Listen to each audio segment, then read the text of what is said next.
थाना तेलीबांधा एवं थाना पुरानी बस्ती में पिछले दिनों पंजीबद्ध अपराध जिस पर लगभग 7-8 अपराध पंजीबद्ध हैं। इस पूरे अपराध में मोस्ट वांटेड आरोपी वीरेंद्र तोमर और रोहित तोमर फरार था। इन दोनों में से कल ग्वालियर के थाना सिरोल से वीरेंद्र तोमर उर्फ रूबी तोमर को गिरफ्तार किया गया है। इस पूरे प्रकरण में लगभग 6 माह से अधिक दिनों तक आरोपी फरार था, जिसमें थाना तेलीबांधा एवं थाना पुरानी बस्ती थाना क्षेत्र अंतर्गत अलग अलग अपराध में मारपीट, अवैध संपत्ति, आर्म्स एक्ट एवं करोड़ों रुपए के वसूली व छत्तीसगढ़ ऋणियों का संरक्षण अधिनियम के तहत में कई अपराध पंजीबद्ध हुए थे। इस पूरे प्रकरण में इसके घर के अन्य सदस्यगण, जिसमें इन आरोपियों की पत्नी, इसकी मां, इसका भतीजा पूर्व में गिरफ्तार किया जा चुका था। मुख्य आरोपी रोहित तोमर और वीरेंद्र तोमर लगातार फरार थे। इन दोनों की संपत्तियों का ब्यौरा निकाला जाकर के इनके विरुद्ध में उद्घोषणा जारी करते हुए इन दोनों आरोपी के विरुद्ध में इनाम घोषित किया गया था। बाद में इन सभी दोनों की संपत्तियों को कुर्की कार्रवाई के लिए अधिग्रहित किया गया था। इसकी लगातार हम लोगों के द्वारा तलाश की जा रही थी, जिसके लिए कई अलग अलग पार्टियां अलग अलग समय पर सरहदी राज्य जिसमें मध्य प्रदेश, हरियाणा, उत्तर प्रदेश भेजे गए थे।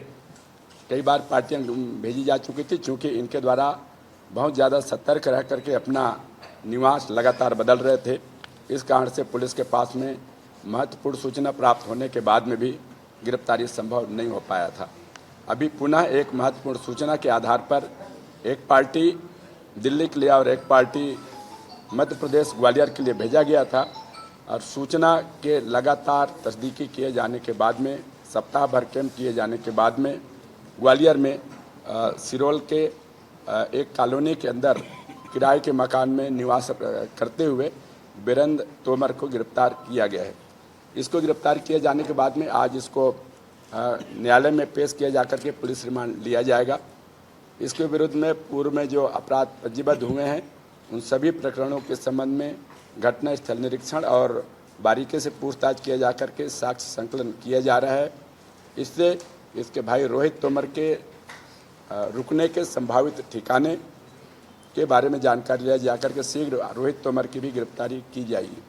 इस पूरे समय में 6 महीने के अंतर्गत कहां कहां रहा है, किन किन ठिकानों में इनके द्वारा किसका सहयोग प्राप्त हुआ है और कहां लुक छिप करके रह रहा था, इन सभी के बारे में पूछताछ किया जाना है, जिसके लिए पुलिस के द्वारा 1 सप्ताह का पुलिस रिमांड लिया जा रहा है और उसके पूछताछ करके आगे की कार्रवाई की जाएगी।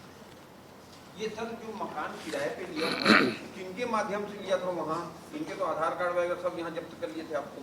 ये ऐसा तो नहीं कोई दूसरे नाम से वहाँ रह रहा था? नहीं, ये बताया कि मैं कि चूँकि ये अन्य प्रदेश का मामला था, कॉलोनी में निवासरत था। आरोपी को लोकेट करने के बाद में, मिलने के बाद में तत्काल समय पर यहाँ पहुँचना आवश्यक था, इसलिए अभी इसकी विस्तृत विवेचना की जानी शेष है।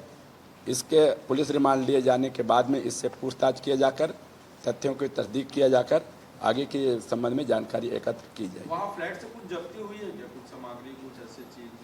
अभी हम लोगों की प्राथमिकता सिर्फ यही थी कि आरोपी तत्काल हिरासत में लिया जाए और उसको लेकर के समय पर यहाँ पहुँच करके न्यायालय में पेश किया जाए।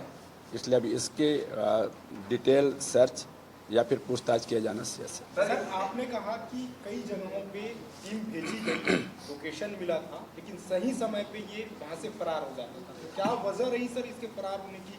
टीम वहाँ पहुँच रही है, जानकारी मिल रही है, बावजूद ये वहाँ उस तक कैसे ये बात पहुँच जाती थी?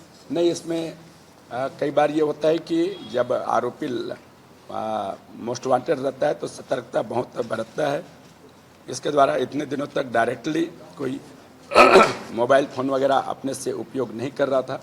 पुलिस के पास में उपलब्ध साधन संसाधन और जो सूचना थी उसके आधार पर ही पुलिस के द्वारा कार्रवाई की जा रही थी। हो सकता है कि पुलिस की जो सूचना थी वो कुछ अपुष्ट रही हो, और इस बार की सूचना पुख्ता पाए जाने पर लगातार 8 दिन के कार्रवाई पर होमवर्क किए जाने के बाद में गिरफ्तारी संभव हो पाया। ये फरारी के दौरान कितने ठिकाने बदले हैं सर इसने, कितने राज्य या शहर? चूँकि अभी इसकी गिरफ्तारी की गई है, आज उसको पुलिस रिमांड लिया जाएगा, विस्तृत पूछताछ किया जाना शेष है। कुछ देर पूर्व ही पुलिस लेकर के यहाँ पहुँची है, तो अभी पुलिस रिमांड के बाद में पूछताछ करने के बाद में फिर से आपको विस्तृत जानकारी उपलब्ध कराई। सर इनका बैंक अकाउंट पूरा फ्रीज कर दिए, इनके पैसे जो आने की व्यवस्था थी पूरे रोक लगा दिए थे। उसके बाद ये अपने खर्च वहन करने के लिए कहाँ से पैसे की मैनेजमेंट कैसे करता था सर इसके लिए? बताए ना, अभी हम लोग सिर्फ उसको प्रारंभिक स्तर पर ही पूछताछ कर पाए हैं। अभी उस पुलिस रिमांड के बाद में बहुत कुछ पूछताछ किए जाना शेष है।